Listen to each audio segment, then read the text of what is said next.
Kumusta kayong lahat? Hiyori nga pala ng Wano Kuni Anime. Ito na fam ang kabuuan ng mga nag-aapoy na labanan at nag-uumapaw na aksyon sa nalalapit na pagwawakas ng makasaysayang God Valley incident ng One Piece. Sana pala'y ilike niyong videong to at sana'y huwag niyong skip kahit yung maikling ads lang dahil sobrang laking tulong na nito sa akin at sa ating channel.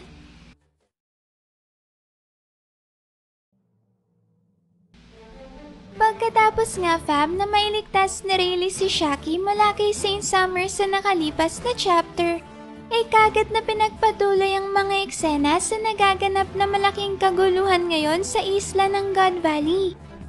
Habang nangyayari ngang matinding labanan sa pagitan ng mga pirata at pinagsamang persa ng Marines at Holy Knights, ay maririnig natin ang isang ulat na nagsasabing kasalukuyan raw nilalabanan ngayon ni St. Garling si Rock sa hilagang kanlurang bahagi ng isla.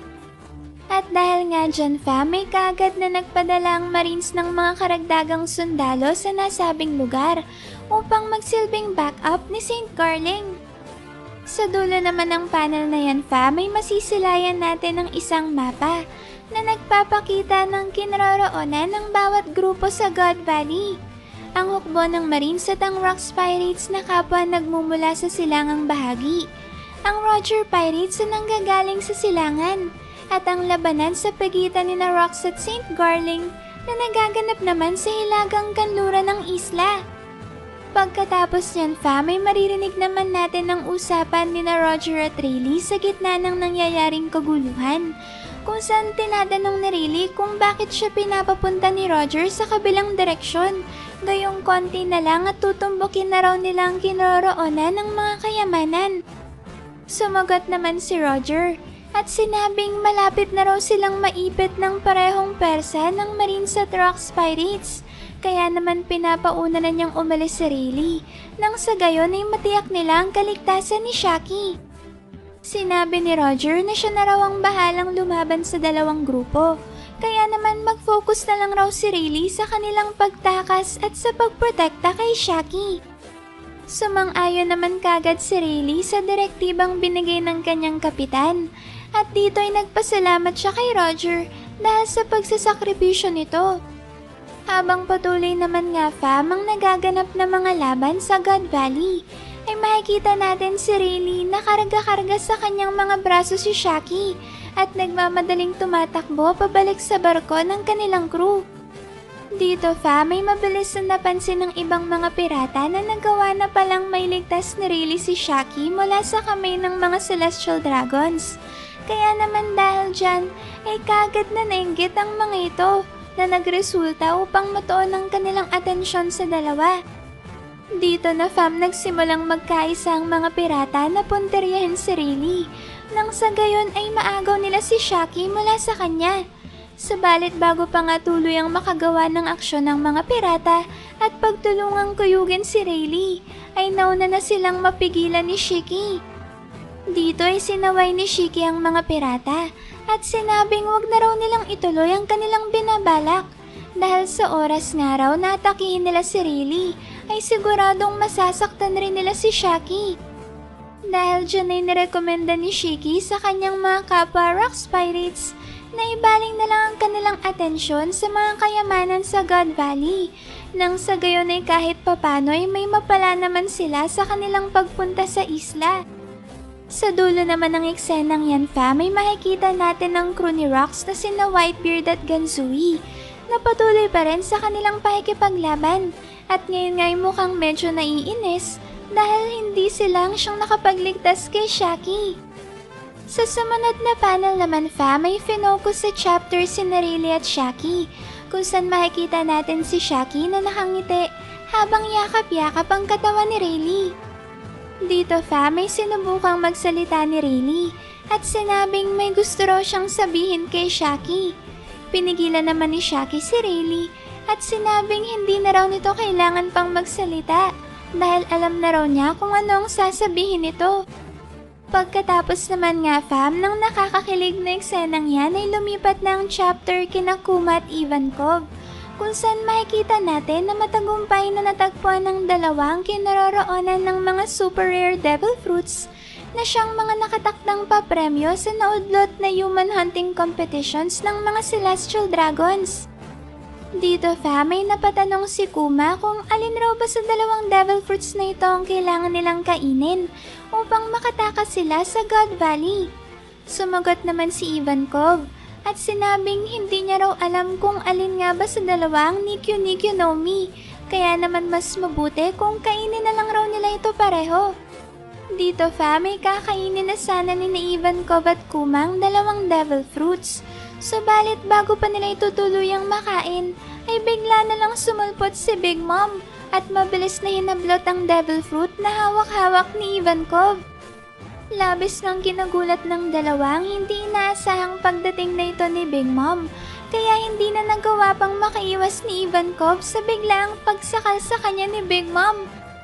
Pagkatapos yan may napansin naman ni Big Mom na may hawak-hawak rin palang devil fruit si Kuma. Kaya naman kagad niya itong nilapitan upang agawin ang pangalawang devil fruit. Bigla namang napasigaw si Ivankov upang sabihan si Kuma na wag na raw itong magdalawang isip pa at kainin na lang ang hawak nitong devil fruit. Kagad namang sinunod ni Kuma ang sinabi ni Ivankov at matagumpay na nakain ng Nikyu Nikyu no Mi bago pa ito naagaw sa kanya ni Big Mom. Dahil dyan may wala nang nagawa si Big Mom kundi ang mainis na lang dahil nga nakain na ni Kuma ang hawak-hawak nitong devil fruit. Tuwang-tuwa namang nagdiwang si Ivankov nang makita niyang kinain na ni Kuma ang pawpaw fruit. Sinabi dito ni Ivankov na kahit raw ang may ligtas lang ni Kuma ang kanyang sarili ay may tuturing na itong malaking tagumpay para sa kanila na mga alipin ng Celestial Dragons. Sa sumunod na panel naman may bumalik na ang chapter sa malaking kaguluhang nagaganap sa God Valley, kung saan makikita natin ang patuloy na labanan sa pagitan ng magkakaibang grupo ng mga pirata at mga marines. At dahil nga sa kaguluhang yan may hindi na alam ng mga sundalong marines kung anong kanilang gagawin. Kung aatras na lang ba sila dahil sa sobrang dami ng mga pirata o kung susubukan ba nilang hulihin ang mga ito. Habang naghihintay nga ng susunod na order ang mga sundalo ay hindi naman makasagot ang matataas na opisyal ng Marines na nasa God Valley. Dahil kahit sila rin mismo ay tila balitong-lito na at hindi na alam kung ano ba ang susunod nilang gagawin. Dahil nga sa sobrang tindi ng nangyayaring kaguluhan ngayon sa isla. Sa dulo naman ng panel ay makikita natin si Nagar at ang kanang kamay nito na si Bogard. Nakasalukuyang sinusuyod ang isla upang labanan ng sino mang makikita nilang mga pirata. Dito may maririnig natin na kausap pala ngayon ni Garp si Sengoku gamit ang isang Dendenmushi. At sa pag-uusap na ito ay tinatanong ni Garp kung alam raw ba ni Sengoku kung anong totoong ginagawa ng mga Celestial Dragons sa God Valley.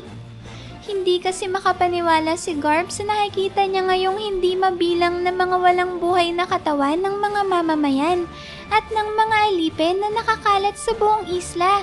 At ito ang dahilan kung bakit bigla siyang napatawag kay Sengoku upang itanong dito kung alam ba nito ang tungkol sa karumal-dumal na pinaggagawa ng mga Celestial Dragon sa kanilang mga palaro. Sumagot naman si Sengoku at sinabing meron daw isang sundalong marines na nagulat ng parehong pangyayari dati. Yun nga lang ay bigla na lang raw naglaho ang sundalong yun at hindi na nakita pang muli.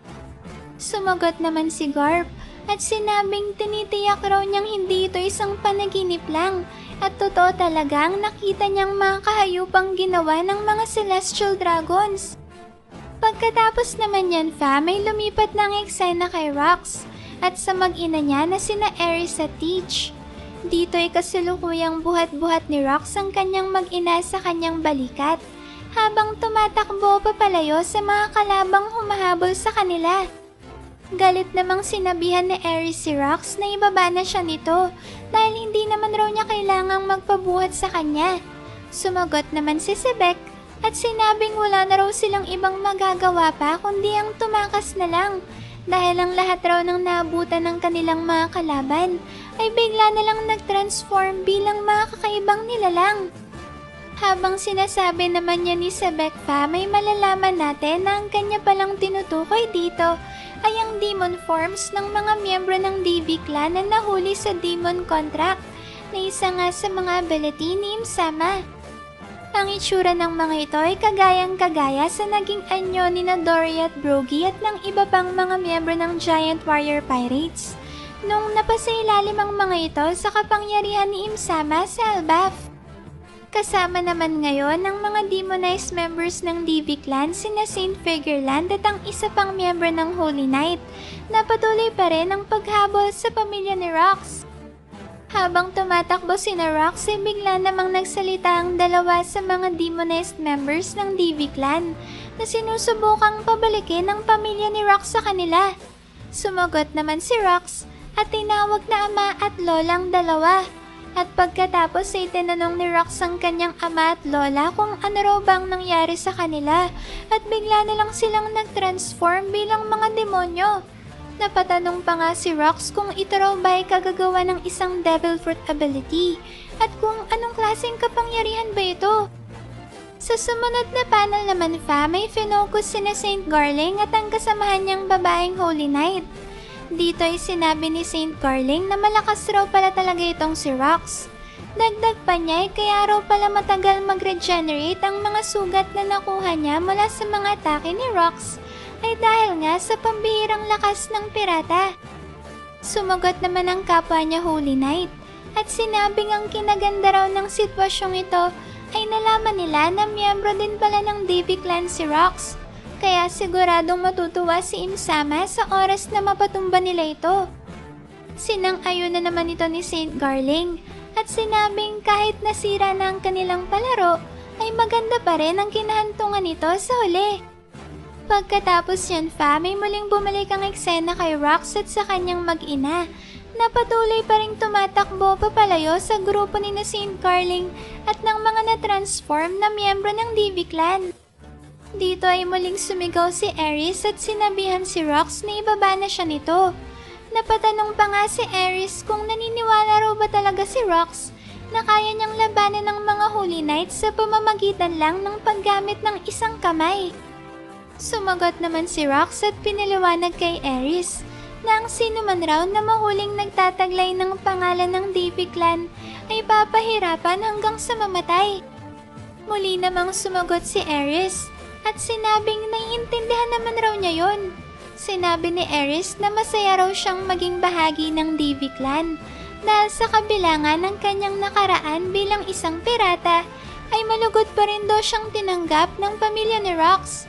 Kaya naman dahil dito ay matagal na rin niyang natanggap ang kapalaran ng pagiging isang miyembro ng DV Clan kaya maaari na daw siyang ibaba ni Rox. Pagkasabi naman niya ni Aeris ay bigla na lang siyang tumalon mula sa pagkakabuhat sa kanya ni Rox na nagresulta upang bumagsak sa lupa ang kanyang katawan. Nagulat naman si Rox sa ginawa ni Aeris habang si Aeris naman ay nagpatuloy sa kanyang pagsasalita. Dito ay nakangiting sinabi ni Aeris na hindi raw ba kung siya ang klase ng babae na hindi man lang kayang magprotekta sa isang sanggol at walang ibang alam gawin kundi ang umasa lang sa magagawa ng kanyang asawa, ay siguradong hindi mauhulog sa kanya ang puso ni Rox. Sumagot naman si Rox at naiinis na sinabing wag raw maging isang hangal si Aeris. Sumagot naman si Aeris at sinabing kung sakali man raw na malapit na silang mahuli ng kanilang mga kalaban, ay sisiguraduhin niya na tatapusin niya ang buhay ni Teach. At pagkatapos ay ang sarili naman niyang buhay ang kanyang wawakasan. Dito ay sinabihan ni Aeris si Rox na pareho raw nilang sikapin na gumawa ng paraan upang makaligtas. Nang sa gayon ay maaari pa silang magkitang muli sa isla ng Lelouch kapag natapos na ang kaguluhang to. Tila naman kinabigla ni Rox ang sinabing ito ni Aeris. At sa sumunod na panel ay makikita natin na nauna nang tumakbo ang kanyang mag-ina habang si Rox naman ay nananatiling nakatindig lang at hinihintay ang pagdating ng grupo ng mga Holy Knights. Tuwang-tuwa naman si Saint Garling dahil iniisip niya na pinabayaan na ni Rox ang kanyang pamilya. Nasasabik pa ngang tinanong ni Saint Garling ang kanyang sarili kung paano kaya niya sunod na atakihin si Rox. Makikita naman natin si Rox na galit na inihahanda ang kanyang espada upang magpakawala ng isang malakas na atake. Bigla namang napawi ang ngiti sa mukha ni Saint Garling at tila ba nasindak ito sa susunod na gagawin ni Rox. Hindi nga nagtagal fam at hinampas na ni Rox ang kanyang espada sa lupa na nagresulta sa pagpapakawala ng isang malakas na shockwave na siya namang signature sword style technique ni Rox. Mula nga sa malayo fam ay matatanaw natin ang isla ng God Valley kung saan maririnig rin natin ang tinig ni Rox na sinasabihan ng grupo ni na Saint Garling na hanggang dito na lang raw sila dahil hindi na sila maaari pang makalagpas mula sa puntong to. Dito ay tinawag ni Rox na mga halimaw sina Saint Garling at sinigaw na ilabas na raw nilang lahat ng kanilang makakaya. Kapansin-pansin naman sa eksenang yan fam kung gaano kalakas ang unang atake na pinakawalan ni Rox dahil nakaabot ang shockwave na ginawa nito hanggang sa dulong bahagi ng isla, papunta sa karagatan. At kung mas titingnan pa natin ng mabuti ay mapapansin natin na nagawa pala ni Rox na mahati ang isang bahagi ng isla upang tiyakin na wala nang sino man sa grupo ni Saint Garling ang makakagawang humabol sa kanyang mag-ina. Habang tumatakbo naman si Aerys ay pareho silang napalingon ni Teach dahil sa malakas na pagsabog mula sa ataking pinakawalan ni Rox. Dito fam ay mukhang napaluha pa si Teach dahil sa pag-aalala sa kanyang ama at sa kasamang palad ay ito na nga rin ang huling beses na makikita niya si Rox. Sa dulo naman ng panel ay bumalik na ang eksena kay Big Mom na ngayon ay tuwang-tuwa dahil sa nakuha niyang mythical devil fruit. Makikita natin dito si Big Mom na hawak-hawak ang mythical Azure Dragon Fruit at sinasabi na plano niyang ipakain ng super rare devil fruit na ito kay Katakuri. Sa puntong ito na natin malalaman fam na kahit pala nung nasa Rox Pirates pa lang si Big Mom ay may plano na talaga siyang bumuo ng kanyang sariling pirate crew. Dito nga ay masayang masaya si Big Mom dahil sigurado raw na sobrang mapapalakas ng devil fruit na ito ang kanyang future crew. Yun nga lang fam ay sa gitna ng pagdiriwang na ito ni Big Mom ay bigla na lang sumulpot sa kanyang likuran ng isang anino. At hindi nga nagtagal ay bigla na lang may humambalos na isang kanabo sa mismong mukha ni Big Mom.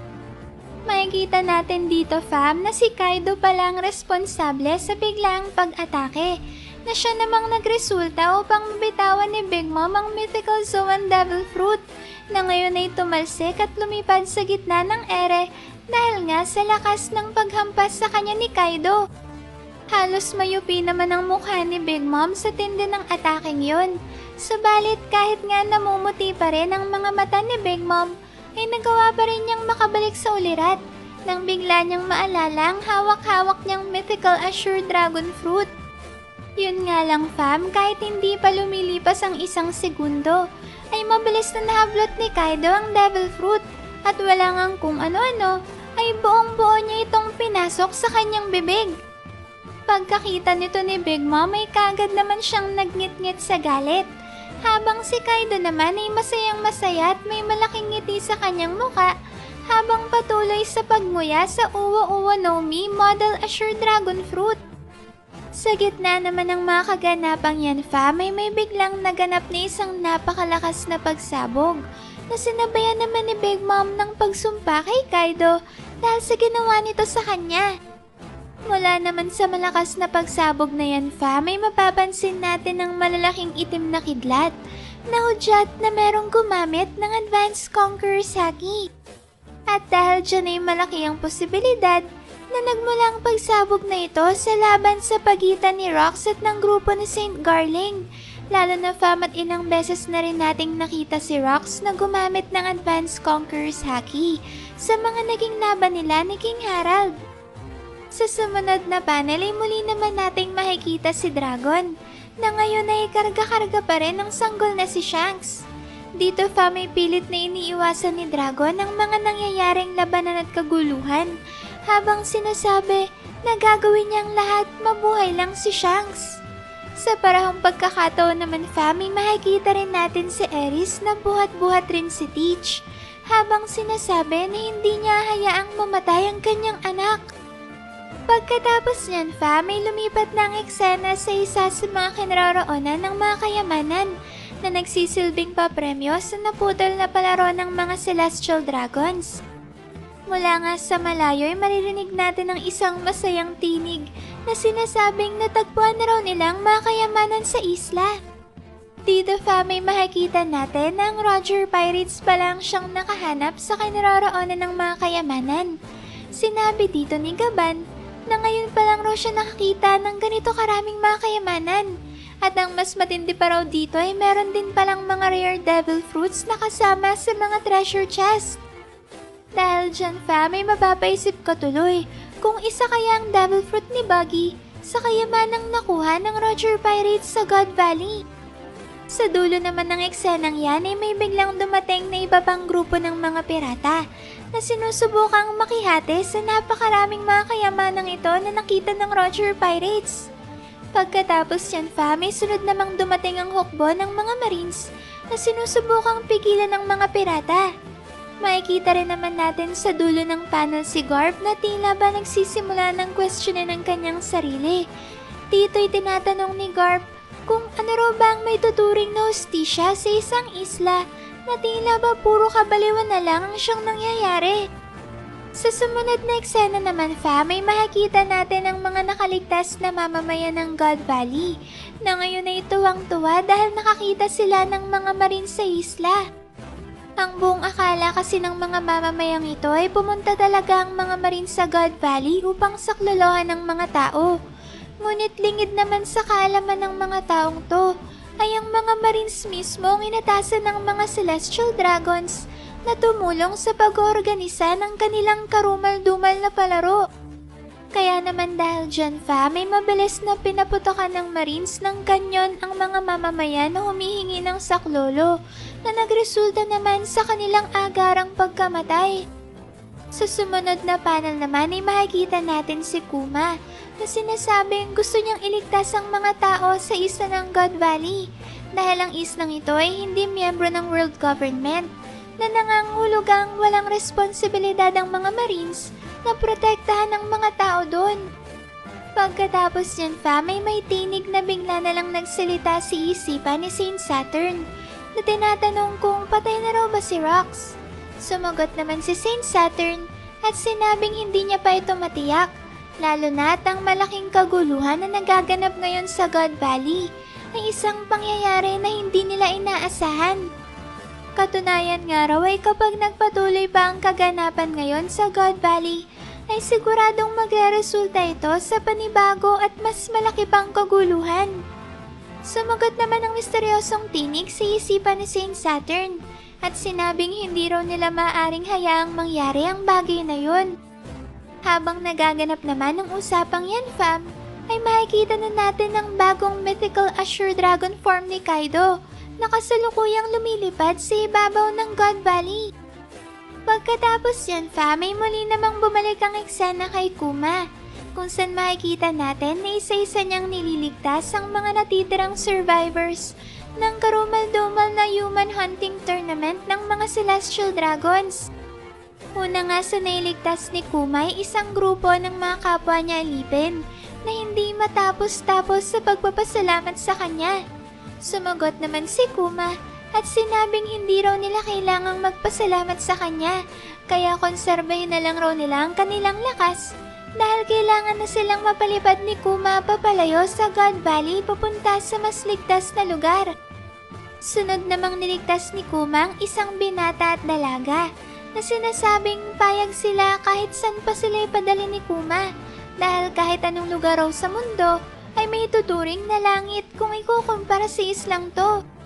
Sumunod naman ang ilan pang mamamayan na nagsabing nawala na raw sila ng pag-asa dahil ang buong akala nila ay hindi na sila makakasurvive sa palaro ng mga Celestial Dragons, kaya naman ganoon na lang ang pagpapasalamat nila kay Kuma. At pagkatapos nga niyan ay sunod-sunod ng mga niligtas ni Kuma, katulad ng isang lolo at kanyang babaeng apo, at isang ina at ang dalawa niyang anak. Mapapansin rin natin dito si Ginny na tila ba wala ring tigil sa kanyang pag-iyak. Pagkatapos naman fam na may ligtas ni Kuma ang mga natitirang survivors ng palaro ng mga Celestial Dragons, ay bigla na lang pinalibutan ng malalaking itim na kidlat ang buong God Valley. Ang mga itim na kidlat na yan fam ay isang matibay na tanda ng napakalakas na daloy ng Conqueror's Haki na ngayon ay umaapaw sa isla. Sa sobrang lakas nga ng Conqueror's Haki na yan fam, ay pare-parehong napatigil sa kanilang kinatatayuan ng tatlo sa pinakamalalakas na mga individual ngayon sa God Valley, sina Rox, Garp at Roger. Dito fam ay tila ba nasindak ang tatlo sa napakalakas na pwersa na kanilang naramdaman at para bang hindi nila lubos maisip kung sino kaya ang maaaring pinagmula ng pambihirang kapangyarihang to. Sa sumunod na panel naman ay makikita natin ang mga galamay ng beast form ni Saint Saturn na isang dambuhalang mythical demon spider. At kasabay niyan fam ay makikita rin naman natin ang crew ni Roger na pinapaalam sa kanya ang papalapit na crew ng Rox Pirates. Sinagot naman ni Roger ang kanyang crew at sinabing wag na raw muna nilang pagtuunan ng pansin ng Rox Pirates dahil mukhang may mas malakas silang kalaban na kailangang harapin. Pagkatapos yun fam ay muli namang bumalik ang eksena kay Rox at dito ay makikita natin itong nakatayo sa gitna ng mga nakahandusay na katawan ng dalawang Holy Knights pati ng mga demonized members ng Navy Clan. Dito ay galit na sinabi ni Rox na ang lakas naman raw ng loob ni na Saint Garling upang gamitin ang sarili niya mismong pamilya laban sa kanya. Sinabi ni Rox na natural lang daw na lumaban siya hanggang kamatayan kung sakali man na dito na nga magwakas ang kanyang buhay. Dagdag pa ni Rox ay kung binabalak raw talaga siyang tapusin ni na Saint Garling ay sisiguraduhin niyang sila muna ang unang masasawi. Habang sinasabi naman niya ni Rox ay makikita natin si Saint Garling na dugo ang nakahiga sa lupa at walang magawa lalo na't may nakatusok na espada ngayon sa kanyang dibdib. Grabe naman ang binigay na titulo ng mga Celestial Dragons kay Saint Garling bilang Champion of God Valley. Gayong makikita natin ngayon sa flashback kung ano talaga ang totoong nangyari. At imbes nga fam na champion, ay direktang kabaliktaran pa pala nito ang dapat na titulo ni Saint Garling dahil siya palang pinakamalaking talunan ng makasaysayang insidenteng to. At kung ganun ay hindi champion, kundi loser of God Valley pala talaga ang mas nararapat na titulo ni Garling, di ba fam? Pagkatapos naman yan ay makikita natin na nakarating na pala si Whitebeard sa kinaroroonan ni Rox. Dito ay tinanong ni Rox si Whitebeard kung itutuloy ba nito ang pagtulong sa kanya, gayong wala naman raw makukuha si Whitebeard sa labang to. Sumagot naman si Whitebeard at sinabing wag na raw yun alalahanin pa ni Rox dahil malaki raw ang utang niya sa kanya, lalo na at sa tuwing umiinom siya ay palagi niyang nililista ang bill sa pangalan ni Rox. Pagkasabi niya ni Whitebeard ay bigla namang dumating si Kaido. Nagamit-gamit pa rin ang kanyang mythical Azure Dragon form. Dito fam ay masayang-masaya na binalita ni Kaido kina Rox at Whitebeard na sa wakas raw ay nagkaroon na rin siya ng Devil Fruit. Sinabi dito ni Kaido na dahil nga raw sa bago pa lang ang kanyang taglay na Devil Fruit ability, ay gusto sana niyang matesting ang totoong kakayahan nito. Sumagot naman si Rox at sinabing mabuti naman raw at mukhang nag-e-enjoy sa God Valley itong si Kaido. Sunod namang nagsalita si Whitebeard at sinabing masaya raw siya para kay Kaido. Pero ganun pa man, ay may gusto raw sana siyang itanong kay Rox. At ang katanungang ito ay kung ano raw bang klase ng nilalang ang kaharap nila ngayon na sunod nilang lalabanan.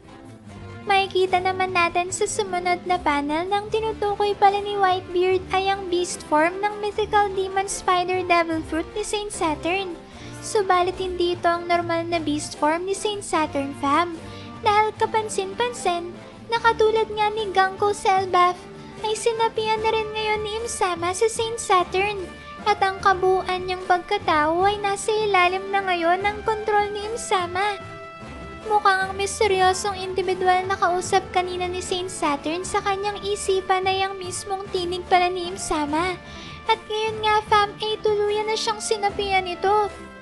Dito ay labis na nagulantang ang mga marine sa kakaibang transformation na ito ni Saint Saturn. Samantalang may ilan namang mga pirata na nagsitakbuhan pagkatapos na makita ang malahalimaw na transformation.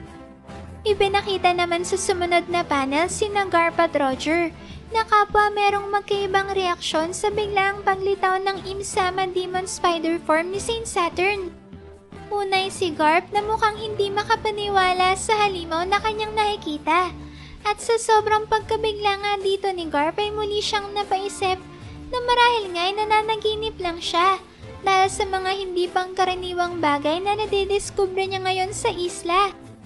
Kumpara naman kay Garp na seryosong naging reaksyon, ay mas positibo ang kay Roger dahil imbes na magulantang ay tila ba mas lalo pang nasabik ang future Pirate King dahil napagtanto niya na marami pa pala siyang mga bagay na hindi pa nalalaman tungkol sa mundong to. Pagkatapos niyan ay makikita naman ulit natin si Rox na ngayon ay sinagot na ang tanong ni Whitebeard kung ano raw bang klase ng nilalang ang nasa kanilang harapan. Habang direktang ang nakatitig si Rox sa mga mata ni Im-sama, ay sinagot niya ang tanong ni Whitebeard at sinabing kung siya raw ang tatanungin, ay masasabi niyang ang kaharap nila sa mga oras na ito ay ang mismong mundo. At habang nagsasalita nga si Rox, ay tahimik lang silang pinagmamasdan ni Im-sama. Grabe fam, ibang klase talagang flashback na to ng Elbaf Arc. Dahil nung una nagsimula lang ito sa backstory ni Prince Loki hanggang sa naging flashback ni King Harald at ngayon naging full-blown flashback na ng mismong God Valley incident. Grabe, paano nga kaya harapin ni na Rox, Whitebeard at Kaido ang pinakamalakas na individual sa buong mundo na si Im-sama? Sasali kaya sa kanilang laban sina Garp at Roger? At ano nga kaya ang susunod na mangyayari? At bakit ang dulo nito ay ang kamatayan ni Rox? Kayo fam, ano sa tingin nyo? Kayo na lang ang bahalang magbahagi dyan sa baba kung anong masasabi nyo sa makapaninding balahibong chapter na to Maraming salamat fam sa solid at walang sawa niyong pagsuporta sa akin at sa ating channel. Sana'y palagi kayong ligtas at nasa mabuting kalagayan. Mag-ingat kayo palagi. See you on our next video and stay good fam!